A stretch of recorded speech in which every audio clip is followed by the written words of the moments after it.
What's up, humans and Silence? My name is Shanika Freeman, but you can call me Neeko. And in case you don't know, I'm a music composer currently based in Baltimore, Maryland.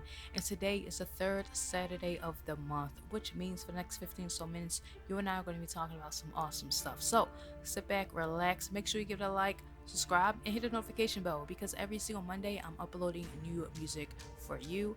Every third Saturday, I post a blog or a Q&A topic video in the form of this podcast.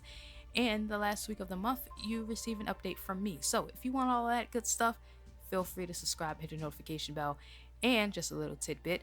Feel free to support me on Patreon. You're not obligated to, but it'd be awesome if you do. If not, that's totally fine too. Do you. I hope you're having a great day. So let's get to this podcast because we're going to be talking about the top 3 video games that influenced me as a composer and help shape and mold my love for music. So let's go. So when you guys think of great OSTs, the mecca of video game music, you probably think of Final Fantasy, Zelda, Skyrim, etc., right? Those are all amazing games. Really, really pivotal for video game music, especially in the early 90s and 2000s. But for me, growing up, I've really never played those RPG games. I was more of like the very obscure, weird games like Spiral the Dragon, Monster Rancher, Crazy Taxi, Twisted Metal, or sports games like Madden and NHL. However, I do love video game music. It's like no other. I have 3 video games that inspired me, and we're going to talk about it today. So the first is Resident Evil. And I will be the first to admit I am not a horror fan at all, actually.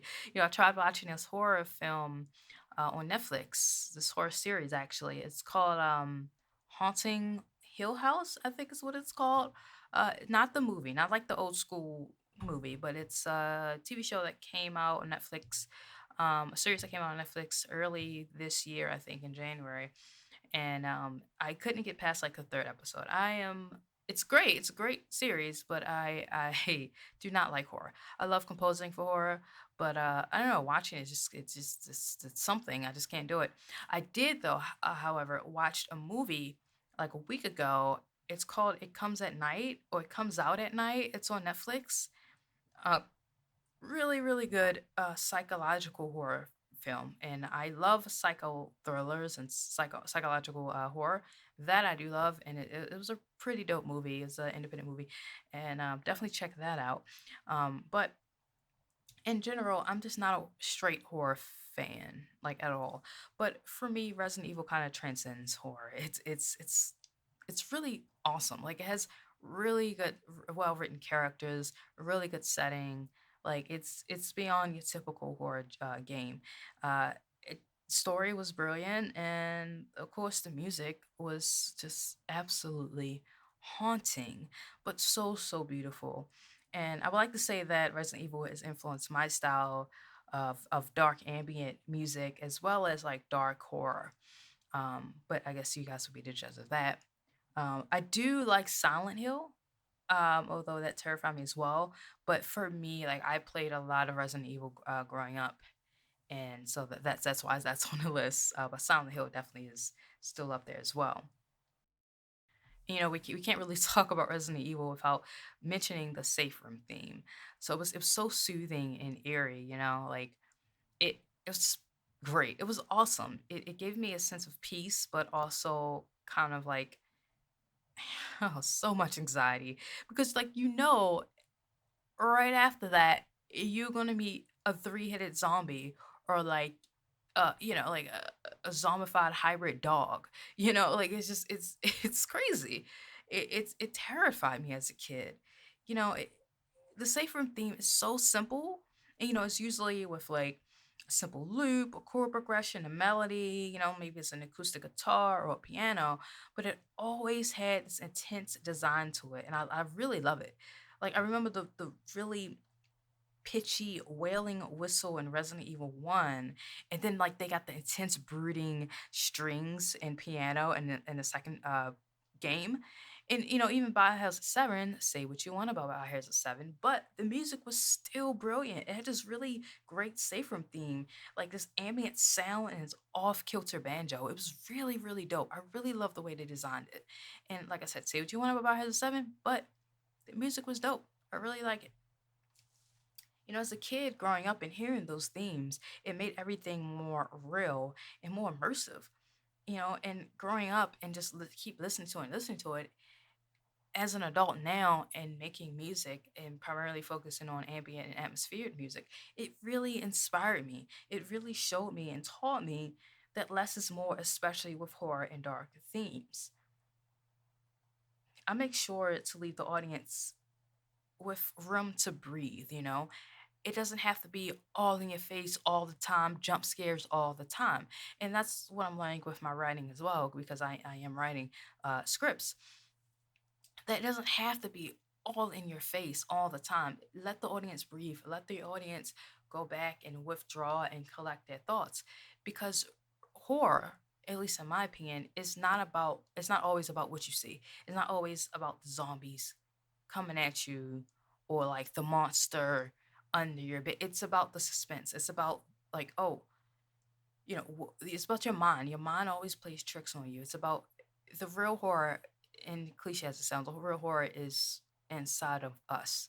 And that's what I'm learning with my music. And that's what Resident Evil has taught me, that less is more sometimes. Like, let your audience breathe. Let your audience think that they're safe. And then just get them, with that music. Get them with that intense emotional cue. And that's what Resident Evil has been teaching me as a kid, and also just growing up, and making music.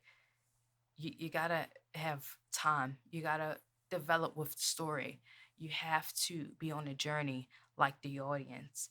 And I would like to think that my music has enhanced the viewer's experience, much like Resident Evil has done for me.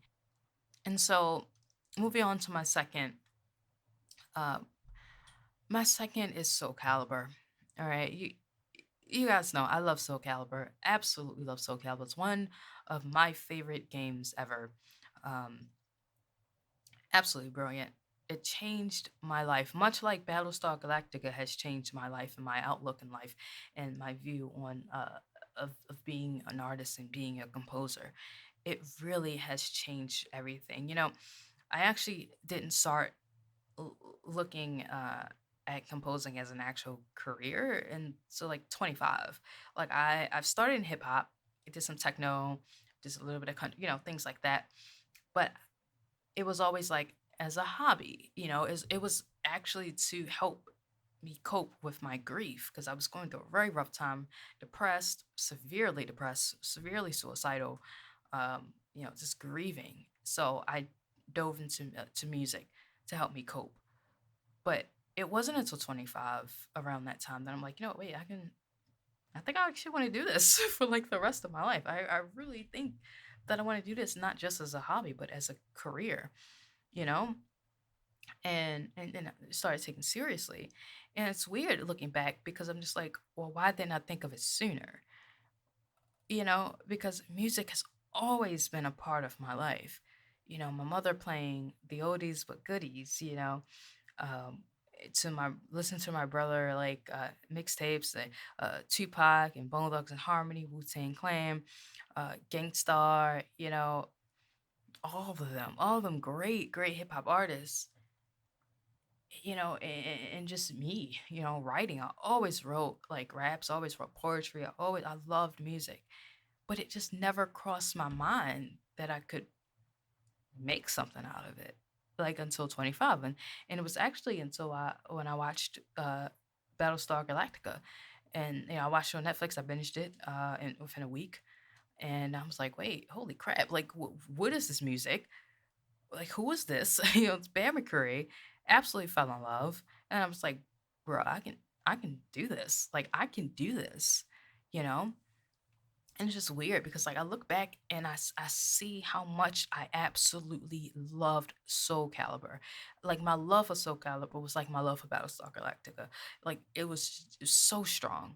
And I'm just like, why didn't that Yeah, I don't know. It's just I'm rambling, but it's just like, why did I get into this sooner? Like it's my love for Soul Calibur is so powerful. I remember playing it as a kid on Dreamcast and just instantly falling in love with it. I absolutely love it. It's so powerful and so magical. Even the recent one, Soul Calibur 6, and say what you want about it, but like years later, with various composers and various changes into with the production, it still has its charm. It never lost its charm, never lost its magic. It's so powerful, so inspiring, so like it's so rich. I absolutely love it. You know, I'm actually making a couple of Soul Calibur covers and should be out in February, beginning of February. Fingers crossed. I know it's been like a year, I think, since I said something about that, but I am working hard. It's just a lot of stuff coming up, which I'll tell you guys about that in the next podcast. But yeah, like I'm working on it, and it's really teaching me a lot about just arrangement and orchestration and like just taking a break and going with the flow and look, I know theory. I've taken a few theory classes here and there, and air training class. Like I know the whole thing. I'm not totally out of the loop. But once you get into the bare bones of things and actually picking apart like amazing OSTs like Soul Calibur or even like the Final Fantasy OSTs, you're like, whoa, like it's so intricate and it seems simple. And I guess it is kind of simple, but it's just I can't explain. It's so brilliant. It's absolutely brilliant. The way these composers just like make shit, like it's just make it like it's just ridiculous.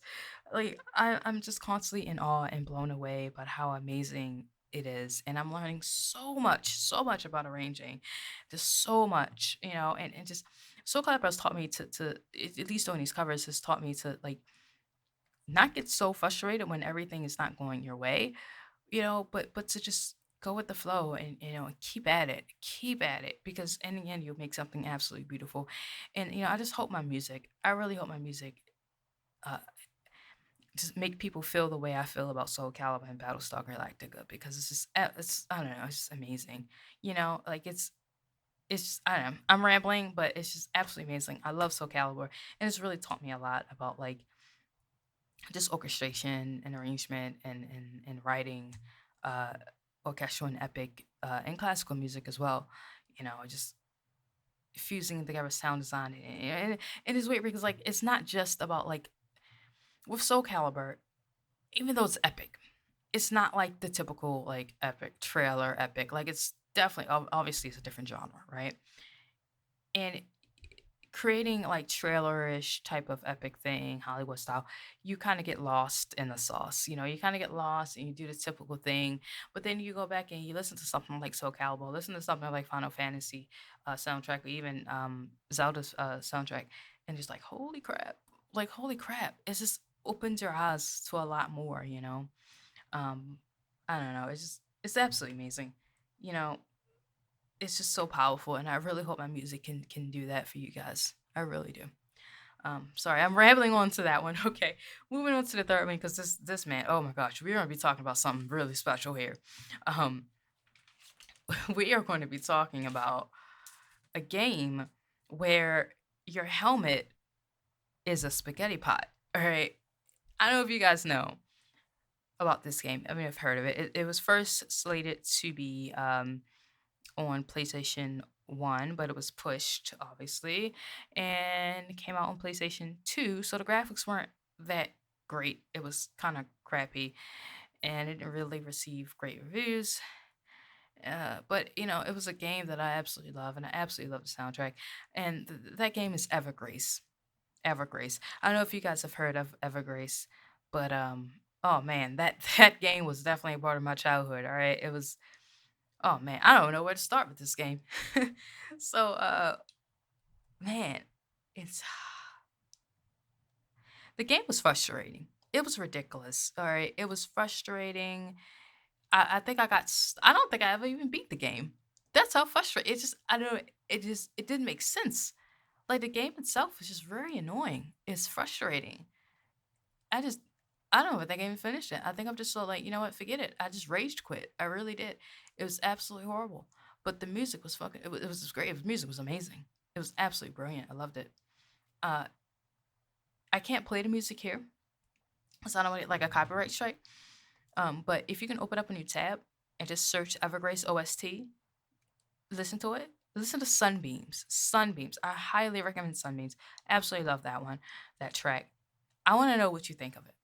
And I want you to comment below and tell me, what do you think of it?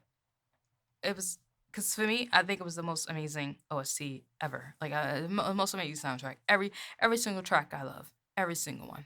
Absolutely brilliant.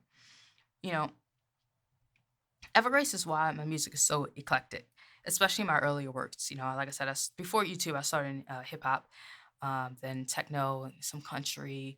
I was always blending different genres of music, and I think that's because I grew up in a blended like musical family. Like I did the oldies, I listened to hip hop, but I also listened to rock. I love rock. I love alternative. It's weird. I love Christian contemporary music. Like, give me Hillsong. I mean, look, we're not going to talk about like the way I actually feel about these people, but like the music, I don't know. I like Hillsong United. I like Skillet. I like Natalie Grace. I love Chris Tomlin. Like, things like that. I don't know. I just like the music. It's a pretty simple music. But I don't know. I like it. But anyways, my point is, I love fusing different genres together.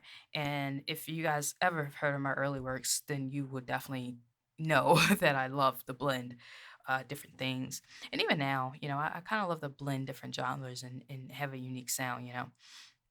And Evergrace has taught me that. It's taught me to be like, it just taught me to go, not always not always be so rigid. You don't always have to stick to a certain genre or a certain sound. You can explore, you can go out of your comfort zone and make some really weird sounds. You can mix jazz and orchestral music. You can I don't know, you can mix things. You don't have to be so structured and so rigid, and I think Evergrace has taught me that, not just in music, but in life. Like, you have to take risks, you have to take chances, you have to be okay with being the only weird one in the room. You know, Evergrace soundtrack isn't for everyone.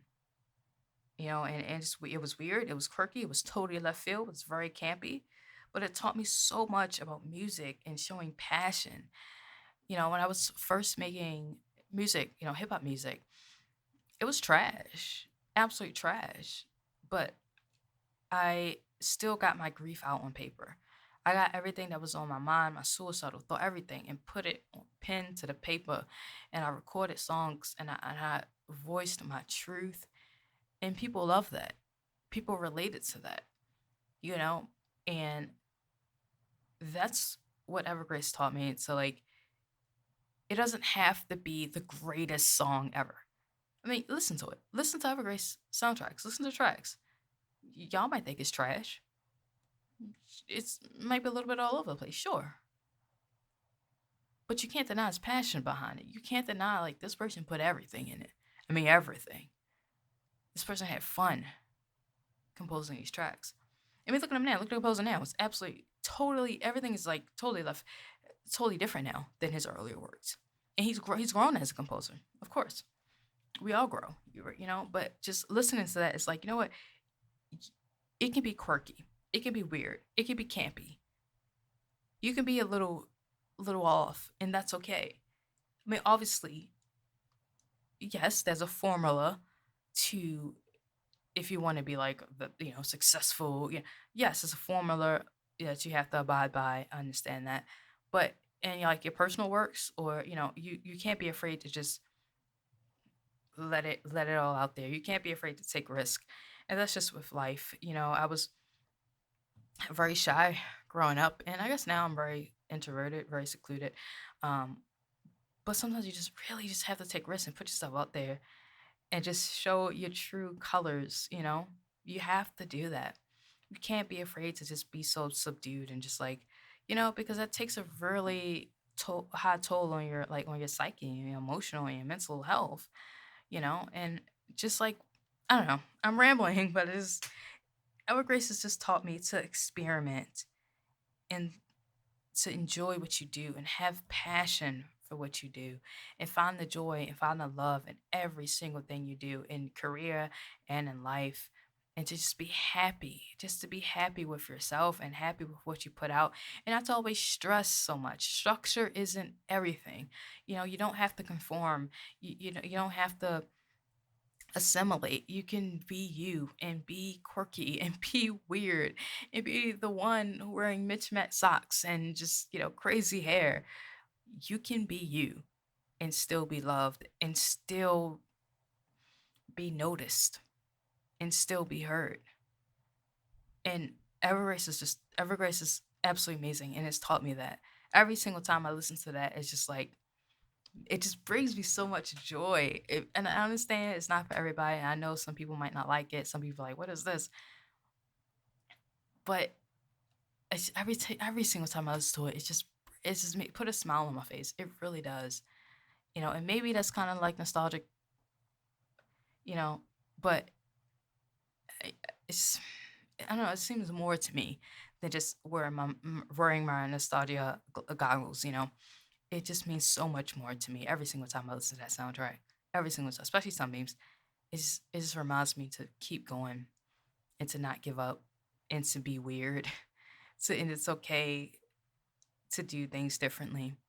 It's perfectly okay.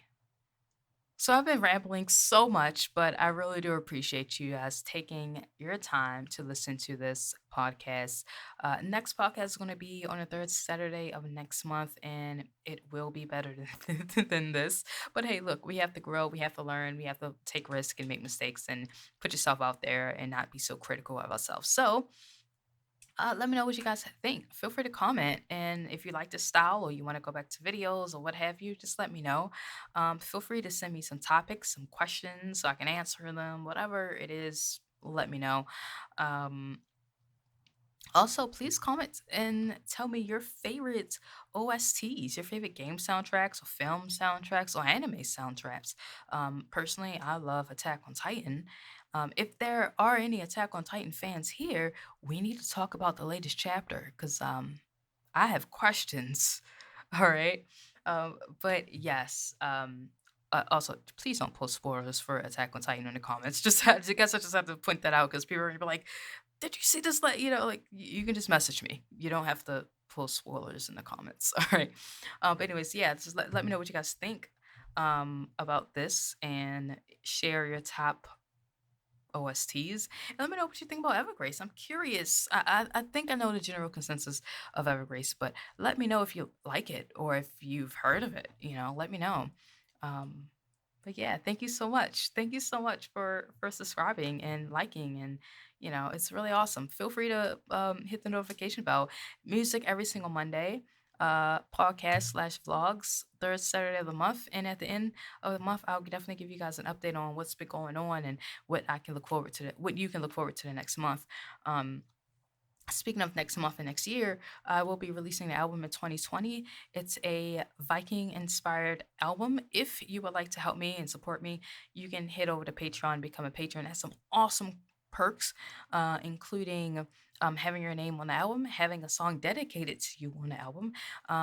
And it's pretty awesome stuff. If you would like to donate or become a patron, feel free. You can totally do that. If not, that's fine too. I'm not forcing you. Please don't feel obligated. I take care of yourself financially. Don't even worry about that if you can't afford it. Please, just a simple like or just a simple like support. Good luck. It's totally fine too. But I really do appreciate it. Um, One more thing. If you guys are composers or artists or painters or dancers or I don't know, dog walkers, whatever it is that you do, let me know because I'm coming out with a newsletter in 2020 and I just want to spread the love and spread the joy and just like connect other artists with with artists and creators and consumers and clients and everything like that. So if you're a composer, let me know. I definitely want to reach out um, to everybody and maybe have like a mass collaboration or just like helping people get their work out, because in this industry it's just so saturated. It's a lot of people, and not a lot of people have a platform and have a voice. Not saying that I have a huge platform, but I definitely want to help people connect with each other and start some sort of, as cliche as it sounds, start a little revolution. Because in this day and age, we kind of need one. So if you make positive content, let me know. I mean, let me know. Let's do it. Let's do it. We all need to help each other out. Because you know we all have a voice. So you know. Um, but yes, that's about it. It's been really nice talking to you guys for like 25, 30 minutes. I really do appreciate it. You guys are awesome. You guys are really awesome. I hope you guys stay good. Oh, real quick, I do want to give a shout out to Bryce Stout. I'm so sorry, but by the time this video comes up, the campaign will probably be over. But please support my man Bryce Stout. He's awesome. He has a campaign for the indie film It Lives in a Cave in the Woods. I feel like that's right up my alley because I feel like it's like a psychological thriller. So that's really cool. But definitely support him. Even if the campaign is over by the time this is up, please still search for him and search for the film and support the crew. It's an amazing crew, and Bryce is absolutely brilliant. He's take a listen to his music; it's absolutely stunning. But yes, and what else? I think that's it for me. So yeah, definitely comment, definitely give it a like if you like it. If you're not, you just like it, whatever floats your boat. Um, but yeah, it's been nice. It's been really well. I hope you guys are good. I hope you guys are doing great. I hope your day is doing well, doing great. Just stay safe. Stay safe out here. Stay safe. Keep the faith. Um, just live your life, and I really hope you guys are happy. I really hope so. So stay well. All right. Later days.